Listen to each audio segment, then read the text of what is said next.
All right my dear student, आज के इस वीडियो में हम लोग बात करने वाले हैं कि आपका एडमिशन कॉलेज में कैसे होगा। एडमिशन प्रोसीजर ऑफ सीयू जो कलकत्ता यूनिवर्सिटी के अंदर कॉलेज है, उस कॉलेज में आप एडमिशन लेंगे तो एडमिशन कैसे लेंगे उसका कंप्लीट डिटेल्स पे हम लोग बात करेंगे। तो आइए एक एक करके हम लोग समझते हैं। ये देख पा रहे स्क्रीन पे 16 जुलाई 2020 को government of West Bengal department of higher education के तरफ से एक नोटिफिकेशन आया कि इस साल कॉलेज को जो एडमिशन लेना है वो ऑनलाइन मोड में लेना है, माने फिजिकली कोई भी गैदरिंग नहीं होगा, ऑनलाइन मोड में ही एडमिशन होगा। ऑनलाइन मोड में ही आपको फ़ी देना पड़ेगा, समझ पा रहे, और ऑनलाइन मोड में ही सारा आपका जो भी मेरिट लिस्ट वगैरह निकलेगा वो आपको हैंड ओवर किया जाएगा कॉलेज के तरफ से। ये नोटिफिकेशन में बोला गया था 16 जुलाई। कल 17 जुलाई का आपका एग्ज़ाम का रिजल्ट आ चुका है। अब हमारे मन में प्रश्न आता है कि हम एडमिशन लें तो कैसे लें। तो आइए एक एक करके हम लोग बात करेंगे। पहला, एडमिशन लेने के लिए सबसे पहले आपको अपना मार्क्स देख लीजिए कि एलिजिबल मार्क्स कितना परसेंट आपके पास है। ठीक है, किसी कॉलेज में बेस्ट 4 का होता है, किसी कॉलेज में बेस्ट 5 का होता है। आप दोनों निकाल लीजिए कि बेस्ट 4 मिला, बेस्ट 4 माने आपका जो रिजल्ट आया है उसमें से 4 सब्जेक्ट देखिए कि बेस्ट कौन सा है। बेस्ट 4 में आपका कितना परसेंट मार्क्स आ रहा और बेस्ट 5 में आपका कितना परसेंट मार्क्स आ रहा है, ये देख लीजिए। उसके बाद में आप जिस कॉलेज में भी एडमिशन करवाना चाहते हैं, आपको कॉलेज का लिस्ट मैं दे दूंगा, जिस कॉलेज में भी आप एडमिशन कराना चाहते हैं उसके वेबसाइट पे जाइए और देखिए कि फॉर्म भरने के लिए कितना परसेंट मार्क्स की आवश्यकता है, कितना परसेंट एलिजिबल मार्क्स की आवश्यकता है, ये आप देखिए। अगर मान लीजिए किसी कॉलेज का फॉर्म भरने के लिए एग्जाम्पल मैं दे रहा हूँ कि मान लीजिए 50% मार्क्स रहेगा तो आप भर सकते हैं, और आप अपना मार्क्स देखिए, अगर आपका 50% है तो उस कॉलेज के लिए आप एलिजिबल है। तो फर्स्ट आपको क्या करना है कि जिस कॉलेज में आप एडमिशन कराना चाहते हैं उसका वेबसाइट पे जाइए, एलिजिबल मार्क्स चेक करिए कि आप उस कॉलेज के लिए एलिजिबल हो रहे या नहीं हो रहे। उसके बाद क्या करिए, फॉर्म फिलअप करिए, एडमिशन फॉर्म फिलअप करिए, एडमिशन फॉर्म फिलअप पे क्लिक करिए। अगर आप एलिजिबल है तो एडमिशन फॉर्म फिलअप पे आप क्लिक करिए।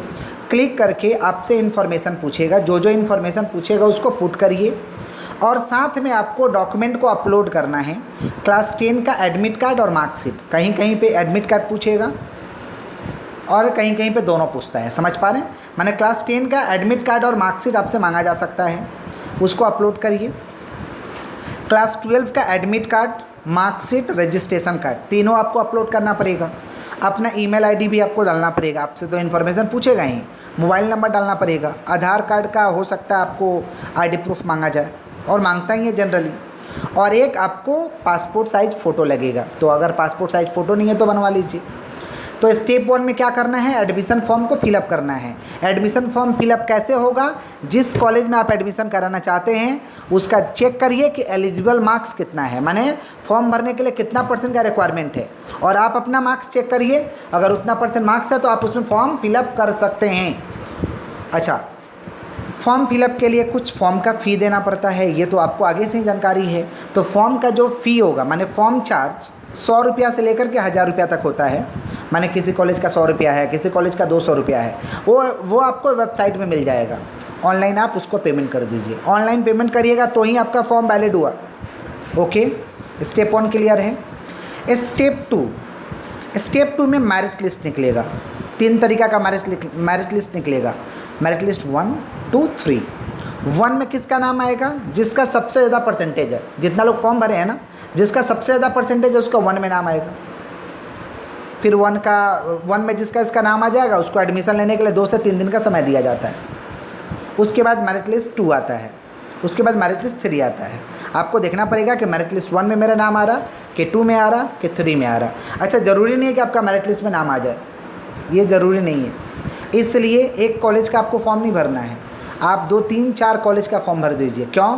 क्योंकि अगर नाम नहीं आया तो आपका एडमिशन लेने में दिक्कत हो जाएगा, एडमिशन नहीं हो पाएगा, समझ पा रहे हैं। तो इसलिए एक कॉलेज का आपको फॉर्म नहीं भरना है, आप 5-7 कॉलेज का फॉर्म भर दीजिए। जहाँ पे नाम आएगा 3 तरीका का लिस्ट निकलेगा। नाम आने के बाद 2 से 3 दिन में आपको एडमिशन कराना होता है। पता कैसे चलेगा मेरिट लिस्ट, आपको ईमेल आईडी पे हैंड ओवर किया जाएगा, समझ पा रहे हैं। मोबाइल नंबर पे आपको मैसेज दिया जाएगा कि 2 से 3 दिन में आपको एडमिशन कराना है। मान लीजिए आपका मेरिट लिस्ट 1 में नाम आ गया, जाके आप एडमिशन करा लीजिए, 2 से 3 दिन का समय है। उसमें नाम नहीं आया तो वेट करिए मेरिट लिस्ट 2 का, उसमें भी नाम नहीं आया तो मेरिट लिस्ट 3 का आप वेट करिए। समझ पा रहे हैं? और जहाँ पे आपका नाम आ जाएगा 2 से 3 दिन में आपको एडमिशन करा लेना है। एडमिशन का जो फ़ी होगा वो कॉलेज के वेबसाइट में मिल जाएगा, उतना फ़ी आपको ऑनलाइन पेमेंट करना होगा। फ़ी भी आपका ऑनलाइन पेमेंट करना होगा। समझ पा रहे हैं? स्टेप 3, कॉलेज जब खुलेगा तो आपने जो सर्टिफिकेट दिया है, जो डॉक्यूमेंट दिया है, उसका वेरिफिकेशन के लिए बुलाया जाएगा। रोल नंबर वाइज बुलाया जाएगा, एक बार नहीं बुलाया जाएगा, गैदरिंग हो जाएगा। ये वेरिफिकेशन ऑफ सर्टिफिकेट कब होगा? जब कॉलेज खुलेगा। माने एडमिशन कराने के लिए स्टेप 1 और स्टेप 2 का ही रिक्वायरमेंट है। स्टेप 1 में क्या करना आपको, अगर एलिजिबल है तो फॉर्म भर दीजिए, जो जो डॉक्यूमेंट मांग रहा अपलोड कर दीजिए, इन्फॉर्मेशन अपलोड करिए। स्टेप 2 में मेरिट लिस्ट में नाम आता है, जैसे ही मेरिट लिस्ट में आ गया आप फी डाल करके 2 से 3 दिन में एडमिशन करा लीजिए। थर्ड स्टेप कॉलेज खुलने के बाद होगा, जो आपने सर्टिफिकेट दिया उसको तो वेरिफिकेशन करना पड़ेगा कि आपने सही दिया या नहीं दिया। तो आपके कॉलेज खुलने के बाद आपको मैसेज कर दिया जाएगा, कॉलेज में भी बता दिया जाएगा कि इतना से इतना रोल नंबर तक का वेरिफिकेशन होगा। सबको एक बार नहीं बुलाया जाएगा, नहीं तो गैदरिंग हो जाएगा। अब स्टेप 4, कभी कभी क्या होता है कि लोगों को कॉलेज चेंज कराना रहता है, चेंज ऑफ कॉलेज। समझ पा रहे हैं? लोगों को कॉलेज चेंज कराना रहता है, तो कॉलेज आप चेंज करा सकते हैं, लेकिन इसमें आपको पैसा पे खेलना पड़ेगा। जैसे मान लीजिए किसी कॉलेज, मान लीजिए 5 कॉलेज का फॉर्म भरे हैं। अब 5 में से पहले किसी लिस्ट में आपका नाम आ गया, वहाँ एडमिशन करा लिए, ठीक है। अब 5 में से मान लीजिए वो जहाँ पे एडमिशन करा वो आपका मन पसंदीदा कॉलेज नहीं है, फिर भी आपने एडमिशन करा लिया। और मान लीजिए 5 भरे थे ना, जो 5 में से पहला लिस्ट में जिसमें नाम आ गया उसमें तो एडमिशन आप करा लिए। अब मान लीजिए 5 में से जो पसंदीदा कॉलेज है उसमें भी आपका नाम आ गया।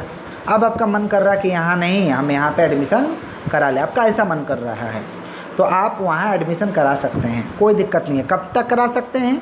जब तक कि आपका सर्टिफिकेट का वेरिफिकेशन नहीं हुआ हो, तब तक। माने जब तक आपका रजिस्ट्रेशन नहीं हुआ हो तब तक आप दूसरा जगह भी एडमिशन करा सकते हैं। अच्छा, फीस का बोलिएगा कि सर वहाँ तो फ़ी दे दिए हैं। हाँ, तो फीस दे दिए हैं। कॉलेज में एक रिक्वेस्ट लेटर डालिए जहाँ फ़ी दे दिए हैं, जहाँ नहीं एडमिशन रखवाना चाहते हैं कि हम दूसरा जगह एडमिशन करा रहे हैं, कृपया करके फ़ी रिफ़ंड करिए। ये कॉलेज पे डिपेंड करेगा कि आपका फ़ी रिफ़ंड करेगा या नहीं करेगा। हमारे हिसाब से नहीं करेगा। समझ पा रहे हैं? माने आपको फ़ी पे खेलना पड़ेगा। दूसरा जगह एडमिशन करा सकते हैं बट आपको फ़ी पे खेलना पड़ेगा। ये चेंज ऑफ कॉलेज का प्रोसीजर है। अच्छा, बहुत सारे आउटसाइडर स्टूडेंट होते हैं, आउटसाइड स्टेट के होते हैं, वो भी कलकत्ता में आते हैं पढ़ने के लिए। उनका भी मन है कलकत्ता यूनिवर्सिटी में हम एडमिशन कराएं, तो वो लोग भी आगे करा सकते हैं। उनका मार्क्स में कोई कटौती नहीं होता है, जो मार्क्स है उसी के आधार पर उनका एडमिशन होगा। समझ पा रहे हैं? बट उनको माइग्रेशन देना होता है। तो आउटसाइड के बच्चे भी अपना एडमिशन करा सकते हैं। उनके मन में क्वेश्चन चलता है कि क्या मेरा मार्क्स जो परसेंटेज उसमें कटौती करके लिया जाएगा क्या? ऐसा कुछ नहीं है, जो आपका मार्क्स है उसी के आधार पर आपका जजमेंट लिया जाएगा। ओके। अच्छा, फ़ीस का बात करें तो आप जिस भी कॉलेज में एडमिशन करा रहे हैं उसमें फ़ीस देख लीजिएगा।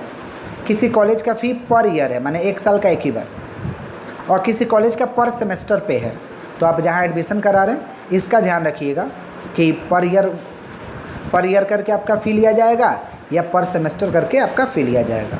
मैं फटाफट रिकैप करा दूं कि आपका एडमिशन प्रोसीजर क्या है। पहला, सब कुछ ऑनलाइन है, इस बार फिजिकली कुछ भी नहीं है, ठीक है। ऑनलाइन पेमेंट, ऑनलाइन फॉर्म 4 सब देना होगा। स्टेप 1 में क्या करना है कि आप जिस कॉलेज में भी एडमिशन कराना चाहते हैं उसका देखिए कितना % मार्क्स मांग रहा है और आप अपना चेक कर लीजिए। उसके हिसाब से एलिजिबल है तो एडमिशन फॉर्म फिलअप करिए। फॉर्म फिलअप के साथ आप डॉक्यूमेंट दीजिए, 10 का एडमिट कार्ड, मार्कशीट, और 12 का admit card, marksheet, registration card, और फोटो वगैरह तो देना ही होगा, ईमेल वगैरह देना होगा। फॉर्म चार्ज आपको देना पड़ेगा ऑनलाइन, 100 रुपया से लेकर 1000 रुपया तक हो सकता है। सेकेंड स्टेप, मेरिट लिस्ट आएगा 1, 2, 3, जिसमें भी नाम आ जाएगा 2 से 3 दिन में आप ऑनलाइन एडमिशन करा लीजिए, ठीक है। वो आपको ऑप्शन मिलेगा, ऑनलाइन एडमिशन कराने का ऑप्शन मिलेगा और आप ऑनलाइन पेमेंट जमा कर दीजिए। थर्ड स्टेप, जब कॉलेज खुलेगा तो आपको वेरिफिकेशन के लिए बुलाया जाएगा। आप अपना, जब आपका वेरिफिकेशन का दिन आएगा, अपना डॉक्यूमेंट ले जाके वेरीफाई करा लीजिए। फोर्थ स्टेप, अगर कॉलेज को चेंज कराना चाहते हैं, ऐसा कॉलेज में एडमिशन करा लिए जो आपको पसंद नहीं था लेकिन अब दूसरा कॉलेज में भी नाम आ चुका है, तो आप दूसरा कॉलेज में करा सकते हैं, लेकिन आपको पैसा पे खेलना पड़ेगा। माने वहाँ भी जो पैसा यहाँ पे किए वो रिटर्न होने का चांसेस बहुत ही कम रहता है। दूसरा जगह आप एडमिशन करा सकते हैं। आउटसाइड स्टेट के बच्चे हैं तो उनका मार्क्स में कोई कटौती नहीं है, वो भी आकर के अपना एडमिशन करा सकते हैं। एडमिशन कराते समय अपना फ़ी देख लीजिए कि आपके कॉलेज का फ़ीस पर ईयर है कि पर सेमेस्टर है। ये आपका पूरा कंप्लीट प्रोसीजर है।